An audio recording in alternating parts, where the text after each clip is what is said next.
देखिए, बिहार सरकार ने 11 प्रस्तावित ग्रीनफील्ड सैटेलाइट टाउनशिप के विकास को लेकर महत्वपूर्ण फैसला लिया है। अब इन क्षेत्रों में विकास योजना यानी कि मास्टर प्लान के अंतिम प्रकाशन के बाद भूमि की खरीद बिक्री और हस्तांतरण फिर से शुरू हो सकेगा। आपको बता दें कि इसके साथ ही सरकार लैंड पुलिंग, भूमि क्रय और भू अर्जन जैसी प्रक्रियाएं भी प्रारंभ करेगी। नगर विकास एवं आवास विभाग ने बुधवार को इस संबंध में आदेश जारी कर दिया। फिलहाल इन सैटेलाइट टाउनशिप क्षेत्रों में मास्टर प्लान तैयार करने का काम चल रहा है। इसी कारण जमीन की खरीद बिक्री और हस्तांतरण पर रोक लगी हुई है। इस दौरान यदि किसी किसान या भूस्वामी को अपनी जमीन बेचने की जरूरत है तो वह केवल बिहार राज्य आवास बोर्ड को ही आवेदन देकर जमीन बेच सकता है। यानी मास्टर प्लान तैयार होने तक आवास बोर्ड ही ज़रूरतमंदों से ज़मीन की खरीद करेगा। अब आइए जानते हैं कि आदेश में क्या है। देखिए, सरकार का कहना है कि मास्टर प्लान के अंतिम प्रकाशन के बाद ज़मीन के लेन देन पर लगी रोक समाप्त कर दी जाएगी, जिससे विकास परियोजनाओं के लिए आवश्यक भूमि उपलब्ध कराने में आसानी होगी और सैटेलाइट शहरों के निर्माण का काम बिना किसी बाधा के आगे बढ़ सकेगा।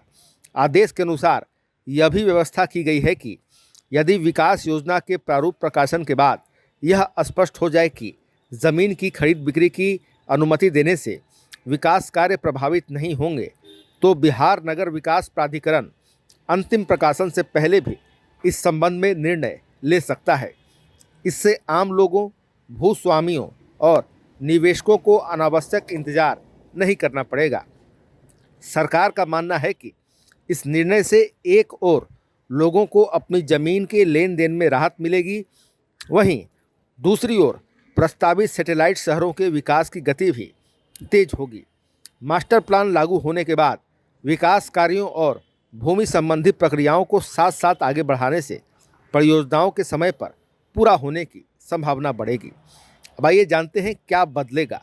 आप देख सकते हैं, मास्टर प्लान के अंतिम प्रकाशन के बाद ज़मीन की खरीद बिक्री शुरू होगी, भूमि हस्तांतरण पर लगी रोक हट जाएगी, सरकार लैंड पुलिंग और भू अर्जन की प्रक्रिया शुरू करेगी, विकास कार्यों को तेज गति मिलेगी। अभी क्या व्यवस्था है, आइए ये भी जानते हैं। देखिए, मास्टर प्लान तैयार होने तक खरीद बिक्री पर रोक लागू है। ज़रूरतमंद किसान केवल बिहार राज्य आवास बोर्ड को ही ज़मीन बेच सकते हैं। निजी स्तर पर ज़मीन का हस्तांतरण फिलहाल प्रतिबंधित है। तो आपने इस वक्त की सबसे बड़ी खबर में देखा कि बिहार में 11 सैटेलाइट टाउनशिप पर सरकार का बड़ा फैसला निकलकर सामने आया है।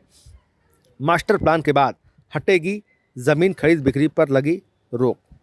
तो इस प्रकार सम्राट सरकार का बड़ा फैसला ज़मीन की खरीद बिक्री पर हमने आपको विस्तार से बताई है। फिलहाल खबरों में इतना ही। बने रहिए दिलचस्प बड़ी खबरों के लिए रेडियो के साथ। आपको हमारा वीडियो पसंद आया हो, लाइक शेयर कमेंट जरूर कीजिएगा। आपने अभी तक इस चैनल को सब्सक्राइब फॉलो नहीं किया है, कृपया तुरंत कर लें। धन्यवाद।